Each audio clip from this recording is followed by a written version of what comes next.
Hello and welcome to Tutorials Point. Today in conversion rate optimization, we'll discuss about the psychology of persuasion. What is the psychology behind the persuasion? How persuasion techniques will help you in writing the content that is need to be written as far as improving the conversion rate of your website or a landing page is concerned. Let's get into it and see what precisely the persuasion of psychology of persuasion is all about. What is the psychology of persuasion? In the first place, let us see what persuasion is in the first place. Persuasion is a form of term associated with influence. Influence is what actually is being done right now on the landing pages and the websites. Most of the big companies, highly qualified, highly experienced copywriters is influencing the visitors, influencing the traffic. How do they influence the traffic and the anonymous visitor? They write persuasive content, the content that actually persuades and influences the reader's mind, and that is precisely what the psychology of persuasion is all about. Persuasion techniques are used with an attempt to influence the intentions of a buyer's decision to buy a product. When I, as a particular customer, a prospect customer, I go to a particular website, I may or may not have the intention to buy the product. I may be inclined, I may not be inclined to buy a product because I am caught in a dilemma. I really haven't taken a decision as far as buying a product is concerned. But what happens when I end up on a landing page or a website? I actually run into the kind of content that is written so well, that is really clear, that is crisp, that has bulleted point, that has a clear heading, that actually convinces me to take a decision to buy a product. And that is precisely what convincing the customer to take a decision, to take an action is what persuasive writing is concerned, and that is precisely what the psychology of persuasion is all about. Persuasion techniques in conversions. What are the persuasion techniques that normally people use in conversions? Know your audience. The first step is important, and that is know your audience. Know who are your targeted customers, where are they located, what is the demography, what is the geography. Do a lot of research on knowing your audience, the targeted customers. Social proof. The important point is social proof. What precisely social proof is all about? People will be asking, who are your past customers? What is your past performance? Who are your companies who are buying your products? What are their testimonials? Do we have any testimonials? Do we have any case studies? Do we have any information related to the customers of this particular company? People will be looking for social proof, and that is precisely what social proof is all about. Providing case studies, providing testimonials, providing credentials, providing the past performance, and that is social proof.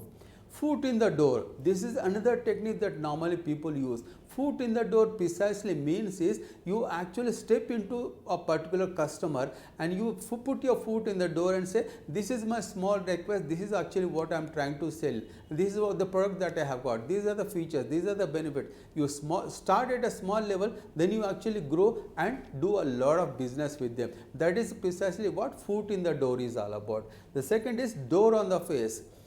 You actually interact, communicate and engage with a particular customer. You try to do a large sale, to try to do a big sale, try to actually influence the mind of the visitor by making a large sale.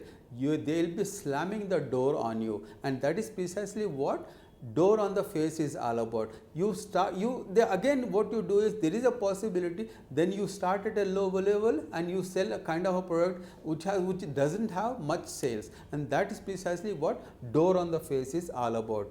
Create an argument and resolve. When you write content, persuasive content is what actually creates an argument. When you write content, don't just write about the services, solutions and products, their features, their benefits. What you need to write is create an argument for and against that particular argument, and resolve that argument by giving compelling reasons, evidence and examples. And that actually how persuasive writing is all about.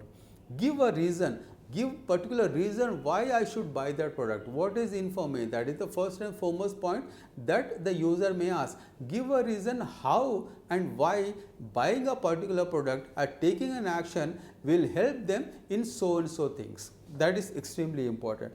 Use assertive language. Tell them very clearly what they need to do. The call to action, the concluding statement has to be in assertive language, and that need to be clearly told to the users. The persuasion tip that you can think of implementing. Reciprocity works, and this is extremely important.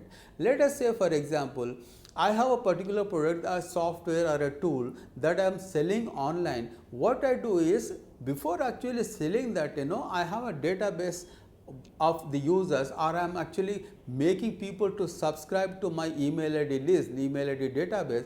I write a very good ebook that is intended at my audience, and I give them free download. I tell them that this is a free book that you can use, utilize and benefit from it, and use it. It is absolutely free. People register and people buy it, people download it, and they are using it. What I am doing is I am giving up something free, and when people use that something free, there is a possibility that they want to reciprocate the same thing. They want to give us something back to us. They want to give something back to me, and that is what reciprocity is all about, and it actually works. People think that they have given me something in free, I want to give them something so that they can buy the product, and this actually works. Persistence pays. The more the persistent you are, the better. Keep on pushing, keep on talking, keep on engaging, interacting and communicating with your customers, with your prospective customers. Listen to their point, listen to their questions and answer them correctly, consistently. And the persistence is always something that pays you at the end of the day. Deliver on promises made. Whatever the promises that you are making to the visitors, the traffic, the prospective customers related to your product, the service or a solution, deliver on those promises. Do not promise something that you cannot deliver. This will never work. Promise little and deliver. More often than not, what we see is people hype a lot. When they hype a lot, the expectations of the customers, the consumers, they grow. When the expectations grow, when you actually deliver, they are not expecting what you have delivered. That will never work. Do not promise more that you cannot deliver. Promise little, deliver more and delight your customer. That is where delighting the customer is all about. Create scarcity. Scarcity is extremely important. Tell them that this product is available in the market for a limited period and limited stock. That scarcity actually creates an influence in the mind of the reader to create an urgency, and that sometimes works. Urgency is an important factor. Normally we see on our landing pages, on the sales pages, create urgency. Tell them that the stock is available for the next 48 hours, for the 72 hours. If you buy this within the 72 hours, you will get this freebies, you will get the discounts. The scarcity and the urgency works on landing pages. Trust sells. At the end of the day, the bottom line is the trust between you and your customers. If you have the trust, they will buy it and they'll spread the word, and you will get more and more customers, more and more conversions happening. Keep the trust intact, and that is what actually works. That is what actually sells at the end of the day. Build rapport, long-term relationship. Just because you have sold a particular product to a particular customer, the relationship does not end there. The relationship actually starts from there. Keep intact, keep rapport, keep building rapport, build relationships, stay in touch with your consumers and customers, talk to them, get feedback so that you can actually build long-lasting relationship with your customers. In conclusion, what we have seen in this video is what is the psychology of persuasion, persuasion techniques in conversions, and the persuasion tips. Thank you so much for watching. Hope to see you again.